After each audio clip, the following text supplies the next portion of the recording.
BBC Radio Sussex and BBC Radio Surrey. Make a difference. Right, now let's hear now about a new website which has been launched today. It helps members of the public connect and collaborate across the UK to make and deliver personal protective equipment. Of course, this is absolutely crucial during all of this.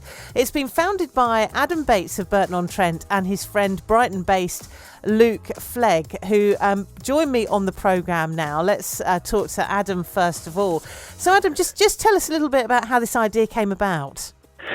Hello. Well, I actually listened to an interview on BBC Radio with a nurse who was saying that she is working in A&E and she's holding the hand of patients who have suspected COVID-19 but haven't been tested yet, and they're coughing in her face, and she doesn't have adequate personal protective equipment. And so I decided, well, we've got to do something about this as a society. And so I put a shout out asking for some ideas from friends as to what we could do. And I started to realise that there was some great initiatives going on in the community, and we just needed to do something that was going to join them all together so people could share resources and get making more PPE in the community faster. And how have you, this is all launching today to help the public. How have you got on so far? Well, yes, we've done a soft launch in Brighton, because I'm actually based in Brighton as well as Luke normally.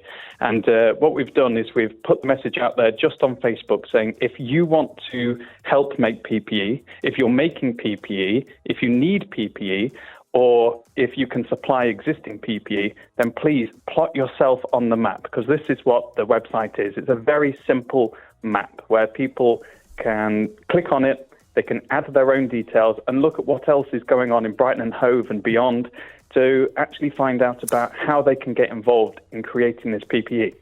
Let's bring in Luke on this. So, Luke, it sounds very much as if this is about sort of putting the supply and the demand together and linking everybody up.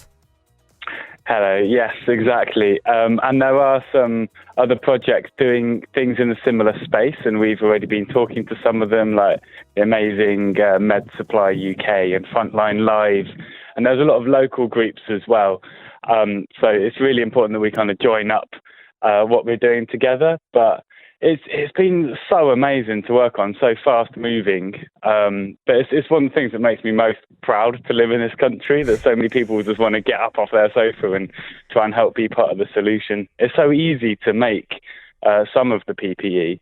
And for a lot of people, it's just as simple as needing to get in touch with somebody nearby who's part of the maker puzzle and just, bring their materials, their tools together. Maybe somebody's got a bit of space or some time available, and the kind of forming teams of makers together, because it's so much easier to do together, and to inform yourself about how to make it safely as well is such an important thing to do. So we try and gather some of that information on our website.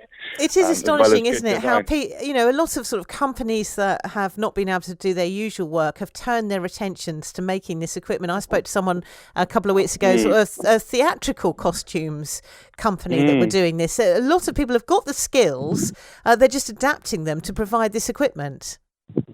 Yeah, it's amazing. It's and I think this is the best of what our countries do in tough times. If it's wartime, as we often sort of hear a lot of the language being used by government to kind of liken this to a war in some ways. But yeah, I think when we kind of are able to drop other things and prioritise taking care of our most vulnerable and coming together to create solutions, I think that also brings us together in a way that doesn't end when the pandemic does. It creates meaningful relationships in our community that can transform into all kinds of beautiful things.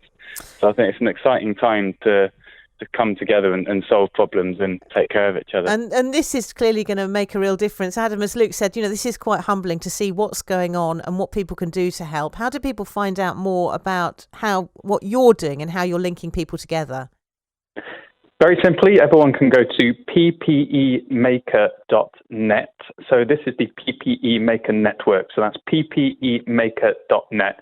And just to kind of carry on from what you were saying to Luke there, it's actually surprising how much we can help ourselves. In our drawers, down the back of the settee, there might be the odd item that actually could be really useful to somebody else. So, for example, when we did the soft launch in Brighton a matter of days ago, within 1 hour, somebody said, I've got some elastic that would actually help that person who's on the map there, saying that they need elastic to help make masks. fantastic. So you might have tools or skills or even just some time that you might want to offer. So if you want to help make PPE, or if you're making PPE, or if you need PPE, go to ppemaker.net and get yourself on the map. Well, great to talk to you. Thank you so much for joining us on the programme. And of course, we'll continue to feature Make a Difference throughout the day here on BBC Sussex and BBC Surrey. The sound of Sussex.